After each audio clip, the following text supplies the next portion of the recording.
এ হজ মুসলমানের উপর ফরজ শর্ত সাপেক্ষে। যাদের টাকা তাদের উপর হজ ফরজ, টাকা নয় হজ ফরজ নেই। টাকা যাদের আছে যাকাত ফরজ, টাকা নাই যাকাত নাই। এখানে হজের ফজিলত, হজ যাদের উপর ফরজ তারা যদি হজ না করে মরে তাদের ক্ষতিটা কি সংক্ষেপে করব এবং হজের আলোচনা কিভাবে করতে হবে আল্লাহ রাব্বুল আলামিন সংক্ষেপে বলেছেন। বিস্তারিত হাদিস শরীফে, হাদিস শরীফে রাসূল সাল্লাল্লাহু আলাইহি ওয়াসাল্লাম বলেন, বুখারী শরীফের হাদিস, মান হাজ্জা লিল্লাহি, যে ব্যক্তি আল্লাহর জন্য হজ করবে। এখানে আরেকটা বিষয় বুঝেন, শরীয়তের বিধিবিধান নবী রাসূলগণ উম্মতের সামনে প্রকাশ করে দিয়েছেন। নবী রাসূলগণের পরে উলামায়ে হযরত প্রকাশ করে দেন যে এইভাবে করতে হবে, এইভাবে চলতে হবে। বাকি তুমি মানলে মানো, না মানলে না, তোমার তো গারো ধরে দূরে করাই দিত না। ইসলামের পঞ্চমের 4 নম্বরে হজ। এই হজের ব্যাপারে আছে কেউ যদি হজ না করে মরে, হজ ফরজ হইছে, আল্লাহ বলেন করে তুমি ফকিন্নি বানাইতে পারতাম, রাস্তার ভিখারি বানাইতে পারতাম, ভিক্ষার ঝুলি লইয়া লইয়া মানুষের ঘরে ঘরে যাইতে। যে ব্যক্তি ভিক্ষা করছে, ভিক্ষার ঝুলি বাটি প্লেট নিয়ে নিয়ে জায়গা জায়গা ধরতেছে, এরকম তো মানুষ। তোরে তো ওই পর্যায়ে বানাইতে পারতাম, যেহেতু তোকে আমি সচ্ছলতা দান করেছি, ধন সম্পদ দান করেছি, যার উপর হজ ফরজ, সে যদি হজ না কইরা মরে, হাদিস শরীফে নবীজি বলেন ইহুদি হয়ে মরো, নাসারা হয়ে মরো, অর্থাৎ বেঈমান হইয়া মরণ, মৃত্যুবরণ করো, আমার এতে কোনো আসে যায় না। বিশ্বনবীর আগমনের পর ইহুদিরাও বেঈমান, নাসারারাও বেঈমান, খ্রিস্টানরাও বেঈমান। বেঈমান মানে কাফের। সারমর্ম হলো এর দ্বারা উদ্দেশ্য তুমি বেঈমান হইয়া মরো, আমার কোন আসে যায় না। সুতরাং যাদের উপর হজ ফরজ হয়েছে কিন্তু সে হজ করে নাই, হজ না করে তুমি যদি মৃত্যুবরণ করো, হাসরের ময়দানে আল্লাহর আদালতে তুমি যখন দাঁড়াইবা, তোমার কপালে 3টা অক্ষর লেখা থাকবে, কাফির। কাফের। বুখারী শরীফের হাদিস, নবীজি বলেন যে ইহুদি হয়ে মরো, নাসারা হয়ে মরো, আমার কোন আসে যায় না। ইহুদিও কাফের, নাসারাও কাফের। নবীজি রহমতুল্লাহ আলামিন তো এই কারণে সরাসরি হাত লাইনে দিয়ে শব্দটা উচ্চারণ করে নাই, এর মধ্যে আইসা গেছে সব। ইহুদি এমন, নাসারাও এমন, ইহুদিও বেঈমান, নাসারাও বেঈমান। কারণ বিশ্বনবী আসার পরে পূর্বে যত শরীয়ত আছে, ধর্ম আছে, কি হয়ে গেছে, রহিত হয়ে গেছে। নবী কাফের শব্দ না কইয়া কইলেছে ইহুদি নাসারা। সুতরাং বলো, কোটি কোটি টাকার মালিক তুমি হইলা, অতুল্য সম্পত্তির মালিক তুমি হইলা, মস্তানি করলে ঘুমিয়ে গেলা কবরে গিয়া, হজ করবা, কবরে তো শেষা তুমি খাইবা, তোমার পরিবারের সদস্যরা, ওয়ারিসরা তোমার অর্জিত, তোমার কামায়ে সম্পদ দ্বারা মস্তানি করবে, বদমাইশি করবে, তোর জন্য তো কিছু হতো না। তোর উপর হজ ফরজ ছিল, হজ করো নাই, মারা গেছো, কাফের লেখা থাকবে, কাফের কপালে।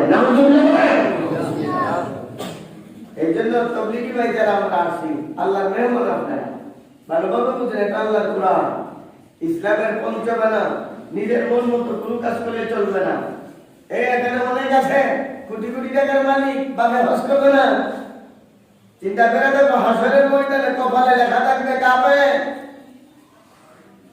ওই জায়গার মধ্যে সারা যদি তোমাকে দেওয়া হয় শাস্তি থেকে বাঁচতে পারবে না, ওখানে কোনো ফুসফুসও চলবে না, মোবাইলও চলবে না, টেলিফোনও চলবে না, হ্যালো আমার লোক কামড়তে না।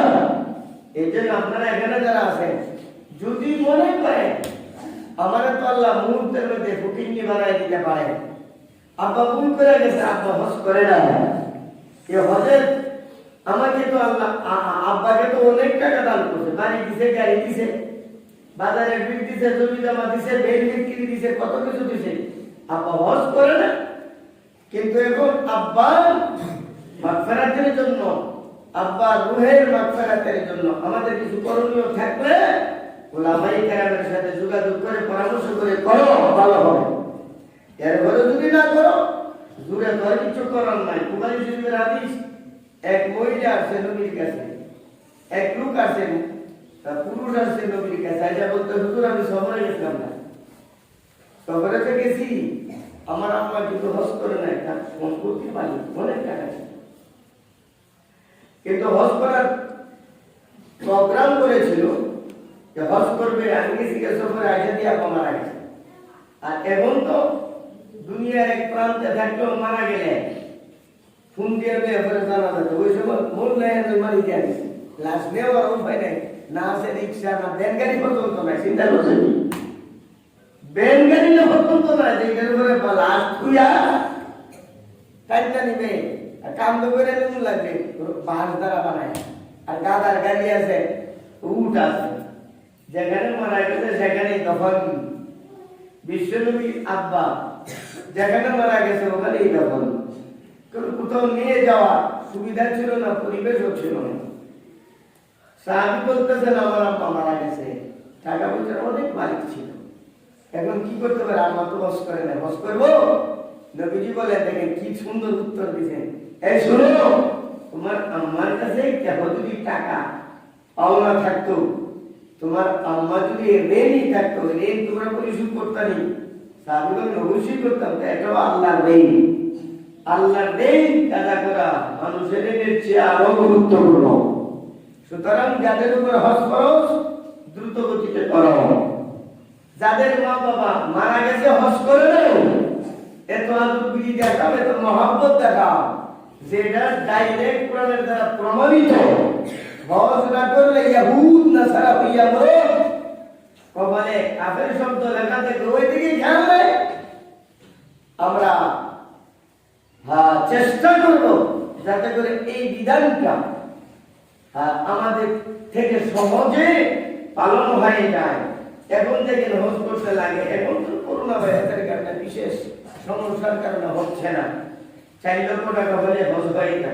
বলেন তো আমরা যে জমিটা মামলা না খাই, 1 ঘন্টা 2 ঘন্টা টাকা বেশি চাইলে হয়ে যাবে, হ্যাঁ 2 ঘন্টা টাকা না 3 ঘন্টা, তখন 4,000 টাকা ধরেন, কথার কথা আর কি, নদীর টাকা 5 ঘন্টা টাকা দিলে আমাদের টাকা হয়ে যায়। তোমার সম্পত্তির ভরা, সম্পত্তির অভাব নাই, হজ করতে চলে, ক্যাশ টাকা নাই, ক্যাশ টাকার প্রয়োজন আর সম্পত্তি থাকলেই চলে। দোকান থাকলে মার্কেটে, দোকান থাকলে বন্ধের মধ্যে জমি থাকলে বিক্রয় করে কি টাকা নেই? এটা বেচলে কি শিখ দিব, মারি দিব, টাকাও দেব। হ্যাঁ, জাকাতের বিষয়টা ভিন্ন, হজের বিষয় কিন্তু ভিন্ন। তুমি মালিক হলেই তোমার সম্পত্তি বিক্রয় করো, হজে যাও, ভালো হবে। আচ্ছা হুজুর এত টাকা খরচ করে হজ করতে হবে, লাভটা কি? এই লাভের হাদিসটা বুখারীতে বসে। বিশ্বনবী বলেন, বুখারী শরীফের হাদিস 206 পৃষ্ঠা, নবীজি বলেন, মান হাজ্জা লিল্লাহ ফালাম ইয়ারফুস ওয়া লাম ইয়াফসুক, যে আল্লাহর জন্য হজ করলো, হজ করা কিন্তু কঠিন দেবা, এত সহজ না। যত বিধান আছে পালনীয়, তোমরা তো কইবা রোজা, রোজা কোন কঠিন না, মজা লাগে। হজ জান বাইরে লাগা, যখন মুজদালিফা থেকে মিনা পর্যন্ত যাইবা, মিনাতে থাকবো কয়েকদিন, 3-4 দিন, আর গরম যদি ঠিক মতো শুনে তো খাইছি, মানে দম যখন বাইরে যেতে পারছে, কষ্ট বেশি নেওয়া, কয়েকদিন 3-4 দিন, 3 দিনেরও বেশি কষ্ট। আল্লাহ খায়া আল্লাহ তাদের বাড়ায়া, যত কষ্ট হবে কষ্ট অনুপাতে তোমাকে পুরস্কৃত করা হবে, পুরস্কার দেওয়া হবে। এই কারণে এই হজ, বিশ্বনবী বলেন যে ব্যক্তি হজ করলো, হজ করার সময় কোন গুনার কাজে পাপাচারে লিপ্ত হয় না, ফালাম ইয়ারফুস ওয়ালাম ইয়াফসুক, কোন গুনার কাজে জড়িত হয় না। নবীজি বলেন রাজা কায়াউমিন ওয়ালাদাতহু উম্মুহু, সে বাড়িতে আসবে এমন ভাবে যে তার মা আজকাই তাকে প্রসব করছে। যাকে আজকাই যে ব্যক্তি জন্মগ্রহণ করছে তার কোনো কি নাই, গুনাহ নাই। নবীজি সব গুনাহ মাফ করে দেবে এই কথা বলেন না, এক কথা কইয়া সব কিছু ঠিক কইয়া। আগে তার মধ্যে বলছে ইহুদিয়ামূলক নাসারাওয়ামূলক আমার কোনো আসে যায় না, এখানে বলতেছে যে কষ্ট করে হজটা করবে রাজা কায়াউমিন ওয়ালাদাতুহু উম্মুহু, সে এমন ভাবে ফিরবে যেমন মায়ের গর্ভ থেকে আজকাই জন্মগ্রহণ করেছে। অর্থাৎ সব গুনাহ আল্লাহ মাফ করে দিবেন, সুবহানাল্লাহ। কিন্তু সব গুনাহ আল্লাহ মাফ করে দিবেন এত কিছু হয়ে যায় না, কিছু গুনাহ আছে ইচ্ছা করে করলো, আরে গেছে হজ করবা লাগে, আরে বাবা হজ কর দুসা তুলে লাগতেছে হজ কইরা, অথচ কর্মচারীরা বেতন মাইরা খাই গেছে, পার্টনারের বেতন মাইরা খাই গেছে। এই যে সামরার যে ব্যবসায়ী, আমি ডবল বলতেছি, সামরা শিল্পতে ব্যবসায় বাজার নিয়ে ডাকাতে বড় বড় ঠেলানির মালিক অনেক আছে ভালো লেগে গেছে না, 15 লক্ষ টাকা একজনের বাড়িতে ভালো লেগে গেছে না, এই টাকাগুলো তার ছিল না, হাবলার কোলার টাইনা টুইনা নিয়ে আনছি দিছে ম্যাডামছি 15 লক্ষ টাকা তারা মানে এমন চাপটা দিয়ে একজন তো ভালো লেগে গেছে না। আচ্ছা ভাবতে হয়ে গেছে গা বেটা টাকা দিতেছে না, কোনে জীবন মানছে একবার একটাতে গেছি তো গিয়া জীবন হতো গেছে না, হয়ে গেছে গা চিন্তা করছে যে হতো গেছে, হয়ে গেছে গা বেটা একদম মারার কারণে ব্রেন আউট হয়ে গেছে গা, ভালো হয়ে গেছে গা। আর তুই গেছ তো হজ এইভাবে 1 কোটি হজ করতে না, কিচ্ছু হবে না, কিচ্ছু কাজ হবে না। এই জন্য হজ করার দ্বারা সব গুনাহ আল্লাহ মাফ করবেন, একটা গুনাহ মাফ করবেন, এটা হলো মানুষের হক। ফাইন্না হুকুকা বানি আদম লা তাসকুতু বিতাওবাতি বাল তাওবাতুহা আদাউহা ইলা মুস্তাহিকিহা, মানুষের ঋণ, মানুষের হক আদায় হবে, মাফ হবে, তার হক তার প্রাপ্য তার কাছে পৌঁছাইয়া দাও, নতুবা না। ইনশাআল্লাহ আমরা এই হজের দিকে, হজ করার দিকে কি করব, দাবি তো হব। এখন তো হিসাব করলে অনেকের উপর হজ, অনেকের উপর, কিন্তু হজ করে না। আরে আল্লাহর মধ্যে এটা তো ফরজ, যেমন দাওয়াত, যেমন তাবলীগ, তাহলে তাবলীগ করা কও, কোন মৌলবী কইবে যে তাবলীগ করা ফরজ? হ্যাঁ, তুই এলমেদিন অর্জন করা, শিক্ষা অর্জন করো, কিন্তু আল্লাহ ডাইরেক্ট কোরআনের দ্বারা ওয়াতিমুল হাজ্জ ওয়াল উমরাতা লিল্লাহ, হজ ফরজ, হজ করে হজ না করে তাহলে ফিরে করতেছি, আরে সুবি সাহেবের বুজুর্গ হয়ে গেছে না, মুরব্বী হয়ে গেছে না, অথচ হজটা ফরজ। আসলে দিন কমালে লেখা থাকবে হারাম, কাফের শব্দ লেখা থাকবে। আর সঠিকভাবে হজ করলে তার জীবনের সব গুনাহ মাফ, একটা গুনাহ ব্যতীত। এটা কোনটা? মানুষের ঋণ, মানুষের হক। হজটা করবো কিভাবে? হজের বিধি বিধান, হজের কিছু আছে ফরজ, কিছু আছে ওয়াজিব, কিছু আছে সুন্নত, কিছু আছে মুস্তাহাব, কিছু আছে মাকরুহ। হজের মধ্যে যদি কোনো কিছু ছুটে যায় তো এটা জবরে নুকসান, অর্থাৎ নামাজের মধ্যে লাগে যেমন সিজদা সুজদে, সিজদা সুজদে হজের মধ্যে মেস লাগলে সিজদা সুজদে কাম হইতো না। হ্যাঁ, দ্বিতীয় জরিমানা, জরিমা মানে খাসি অথবা বকরি অথবা ছাগল। খাসি বকরি ছাগল কি কইলা, খাসি বকরি ছাগল এক জিনিস হইল না, বেশ কম। খাসি বকরি ছাগল, বাতাস, বায়ু, পবন, হাওয়া, এটা কি এক জিনিস না? মারা কি বেড়া আছে, দুম্বা আছে, এগুলো জরিমানা হিসেবে কি করতে হইব? জবাই করতে হবে। জবাই করে বাচ্চা যেটা দিয়ে দিতে হবে ওখানে। নিজে খাইতে পারবা না, এটা হলো দম দেওয়া আর কি। দম দম দম হলো এই একটা বকরি, ছোট হোক মানে কুরবানির উপযুক্ত আর কি। তো মোটামুটি কেহ আছে শুধু হজ করে, হজের সাথে উমরা, তখন তার জন্য কুরবানি করতে হবে, কুরবানি ওয়াজিব।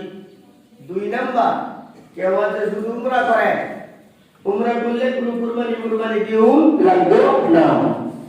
3 নাম্বারে কহুদুর আমি গেছি, উমরাও করছি, হজও করছি, উমরা আর হজ দুইটা একসাথে যদি করে, উমরা হজ দুইটা একসাথে হলে তার উপরে কি দিতে হবে? কুরবানি দিতে হবে। তো কুরবানি আমরা এখানে যা সবাই কুরবানি কি দেবে ওই মুআল্লিম দ্বারা হিসাব করে নেয়। এই কুরবানি যারা শুধু হজ করবে তার উপর না, যারা শুধু উমরা করবে তার উপর না, হজ উমরা এই দুইটা একসাথে যারা করে, যেমন আমরা করি, যত লোক যা হজ উমরা একসাথে, হজ উমরা একসাথে, হজ উমরা গিয়ে উমরা করে। এই জন্য প্রত্যেকের উপর কি করে লাগবে? কুরবানি দিতে হবে। কুরবানি সর্বনিম্ন একটা বকরি 1 বছরে, 1 বছর বলেই তুই 1 বছর 7-8 হাজার 6,000। আচ্ছা, যে শুধু হজ করছে কুরবানি দিন লাগবে না উমরা ছাড়া। যেমন ওই এলাকা মক্কাতে বাস করতেছে, মক্কার বাসিন্দা অন্য সময় হাজার উমরা করে, এবার শুধু কি করতেছে? হজ করে এসে উমরা করতো না, ফের কুরবানি উমরা। আচ্ছা, তো কুরবানি হজ উমরা যে দুইটা একসাথে করবে তার জন্য হলো কুরবানি। আচ্ছা, এবং বহুদূর কুরবানি দিয়ে আমার সাথে পয়সা নেই, আমি গরিব মানুষ, বাংলাদেশ থেকে গেছি, পয়সা নাই, বাচ্চা আনতামও ভাবতাম না, এখন কি করা? তো আল্লাহ বলেন বিকল্প রাস্তা হইল 10টা রোজা রাখতে। কয়টা? 10টা। হজের সিজনে রাখবে 3টা, বাড়ি আইসা রাখবে 7টা। এই কয়টা হয়েছে? 10টা রোজা রাখবো। তাহলে একটা বকরি দিয়ে 6,000 5,000 কিনা দিলা বলে আল্লাহ সহজ করে দিছে। আচ্ছা, অনেক সময় দেখা যায় হজের জন্তু, হজের মানে কুরবানির পশু খরিদ করে লইয়া যান, খরিদ করে নিয়ে হলো আরব দেশের আশপাশে যারা আছে এরা কিনা নিতে কি করে মানে কিনা লইয়া যান। আর আমরা এখানে আমরা তো আর প্লেনে যাই, প্লেনে গিয়ে গরু লইয়া যাওয়া যাবে নাকি? ওখান থেকে কিনা যেমন লাগে আর কি। এখন তো যে অবস্থা, টাকা জমা দিয়া দেয়, তোমার কিছু কোনো লাগবে না, রসিদ দেয় এত মূল্যের এত মূল্যের এত মূল্যের এত মূল্যের আছে, হাট করা আছে, টাকা জমা দিবা, তুমি রিসিভ লিয়ে নাও, তোমার নামে কি হয়ে গেছে? কুরবানি হয়ে গেছে। বুঝতে বুঝতে আল্লাহ মাহবুবের কেউ দাম নেই, এটা সব প্যাকিং করে দেওয়া হলে 6 মাস জন্য করে দেয়, আরব থেকে রুমার বুঝতে হয়। তাহলে রোজা যে কুরবানি দিতে অক্ষম তার জন্য রোজা কয়টা? 10টা। দিন যা রাখবে মক্কাতে অবস্থান করা অবস্থায়, আর 7টা রাখবে। এখন কত হইল? যুদ্ধ লাগিয়ে গেছে না, তুমি হজের জন্য গেছিলা, বাইরে উঠে যাইবা, অর্ধেকের রাস্তা বা কাছাকাছি যাওয়ার পরে দেখা গেছে ওখানে মক্কাতে ঢুকতেই পারতেছ না, এহরাম তোমায় দাঁড়াইছে, এখন কি করা? ওই জায়গাতেই তুমি এহরাম খুলে ফেলো, মাথা মুন্ডন করো, আর কুরবানি করে ফেলো। কুরবানি করতে হবে, এটা আবার ফেরত ভাই টানতে পারতা না, দিতে হবে, কুরবানি করা হালাল হয়ে গেছে। হালাল হয়ে গেলে এটা শেষ হয়েছে না, তুমি তো কামার যাই 3 বছর, এটা আবার মনের বছর কি করতেই হবে? কাজা করতেই হবে, পরবর্তীতে কাজা করতে হবে। রাসূল সাল্লাল্লাহু আলাইহি ওয়াসাল্লাম প্রায় 1450 মতান্তরে 1500 সাহাবায়ে কেরামকে নিয়ে উমরা করার উদ্দেশ্যে রওনা করলেন। হুদাইবিয়া নামক জায়গাতে যাওয়ার পর বেঈমানেরা বাধা দিল, আল্লাহর পক্ষ থেকে অর্ডার আসছে, এখানেই মাথা মুন্ডন করো এবং কুরবানি করো। তাই করা হয়েছে। পরের বছর আবার কি করছে? কাজা করছে।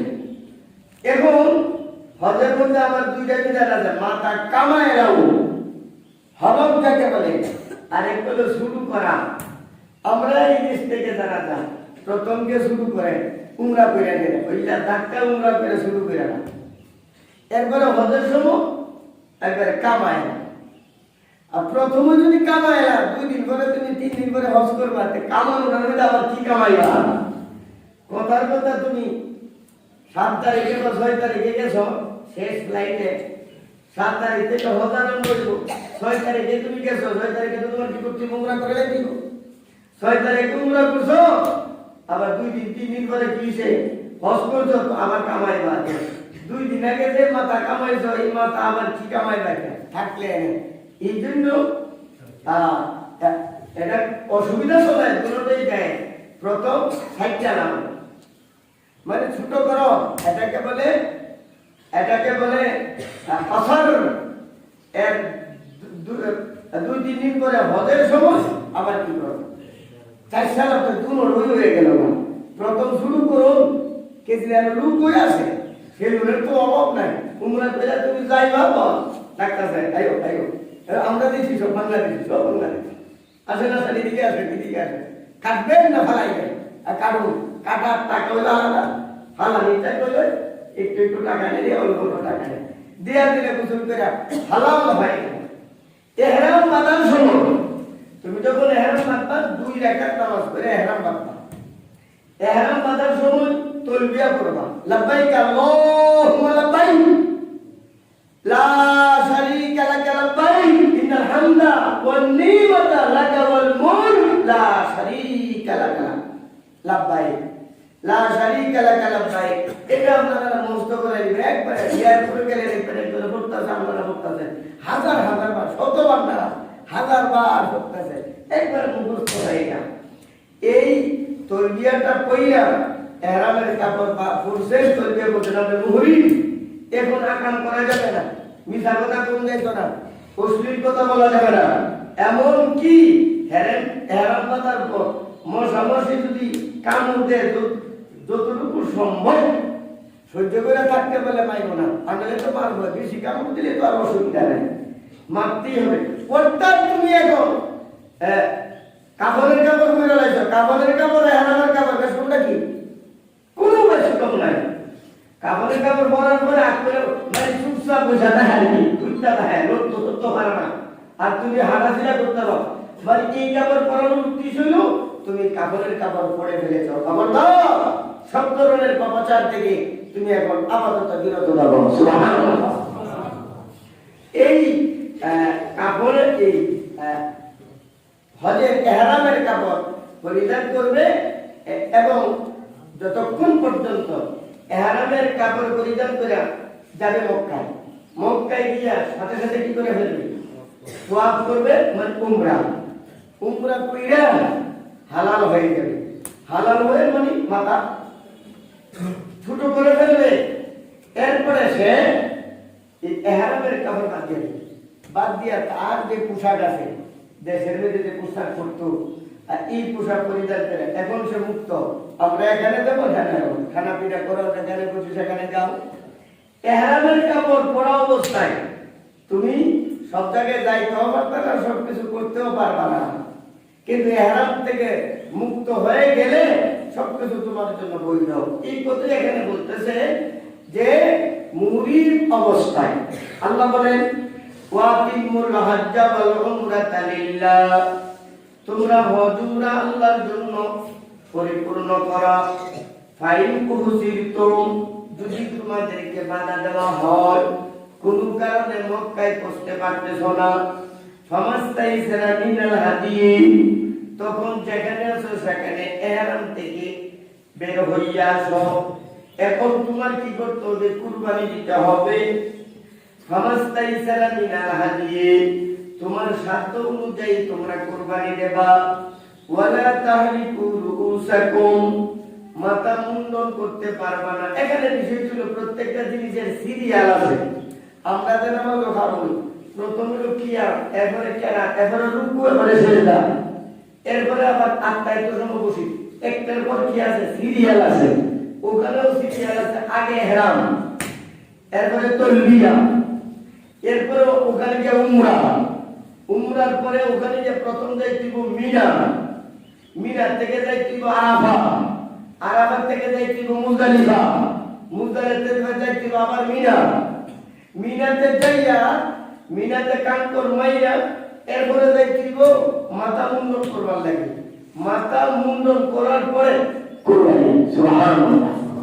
ইউনো সিরিয়ার এগুলোর মধ্যে আগে ঘরে করুন যাইতো না। তো আল্লাহ রাব্বুল আলামিন বলেন ওয়ালা তাহলিকু রুউসাকুম, তোমরা মাথা মুন্ডন করিও না হাত্তা ইয়াবলুগাল হাদিয়ু মাহিল্লাহ, যতক্ষণ পর্যন্ত তোমাদের কুরবানির পশু ওই কুরবানির পশু যথাস্থানে পৌঁছে না যায়, অর্থাৎ আগে কুরবানি, কুরবানি শেষ মাথা কামাও। ওখানে দেখবা হজ করে হাজার হাজার লোক হাজিরা বয়ে রয়েছে, চুপচাপ বয়ে রয়েছে, জায়গা জায়গা বয়ে রয়েছে, অর্ডার আইব কুরবানি হয়েছে নি যে কুরবানি তো বলেছে মাথা কামানো, মানে কুরবানি আগে মাথা কামানো।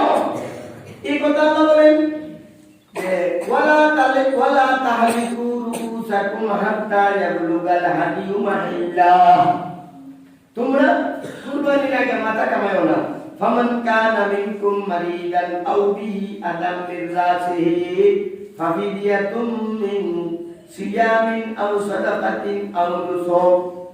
ফামান কানা মিনকুম মারিদান, আল্লাহ সব জায়গায় ছাড় দিয়েছে, যে ব্যক্তি অসুস্থ হয়ে গেছে, অর্থাৎ সে হজে তেহরাম মাঝে হয়ে গেছে, যাওয়ার পরে কি এসে গেছে মাথা ব্যথা আসে, অসুস্থ হয়ে গেছে, ডাক্তারের কাছে নিয়ে দিব, এখন কি করে অসুস্থ হলে তো অসুস্থ।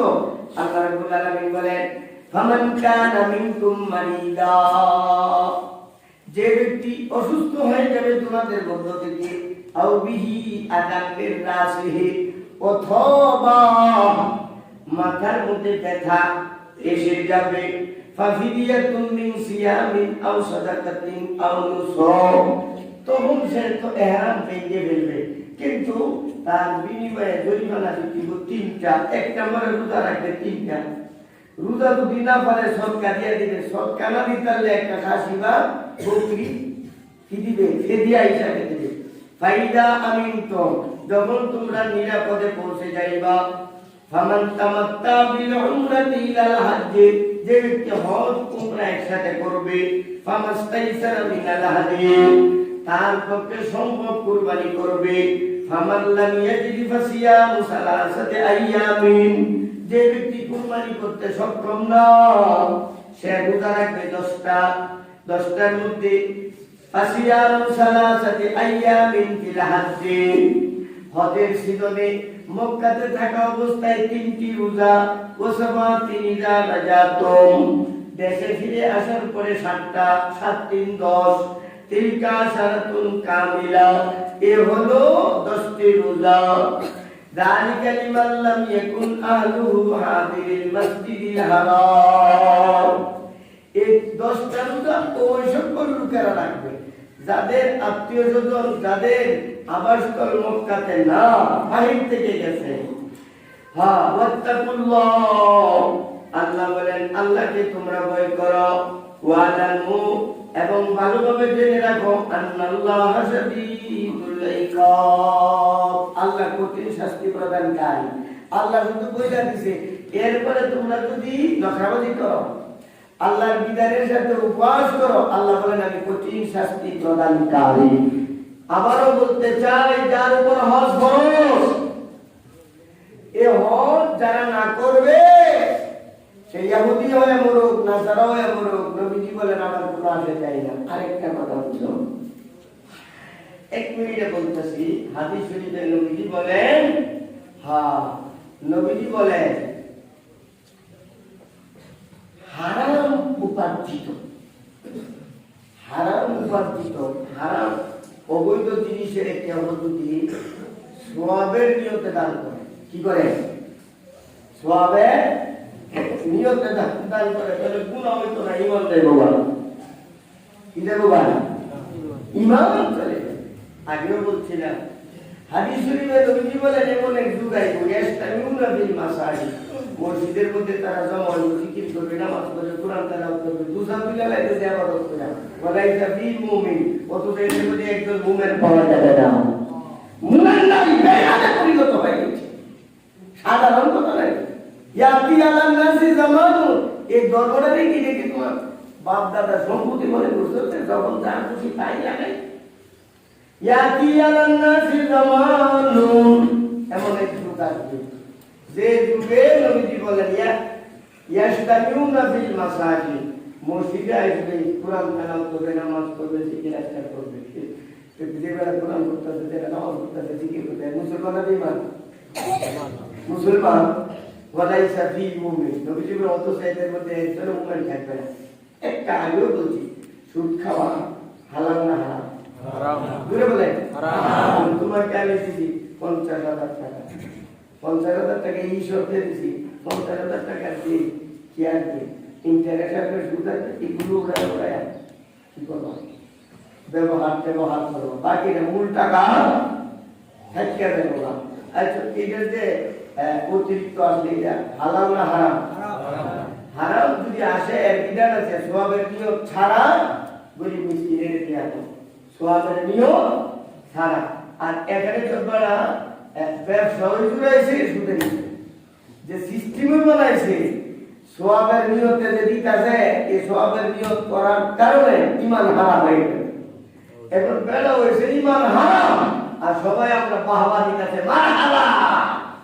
আরে না না, তারা দিয়া দুসাল করে রেখেছে, অথচ হাদিসের দৃষ্টিতে বলার ইমামই নাই, বউ গেছে তালাক হয়ে, বউ তালাক হয়ে গেছে। আল্লাহ আমাদেরকে বুঝার তৌফিক দান করুন সবাই।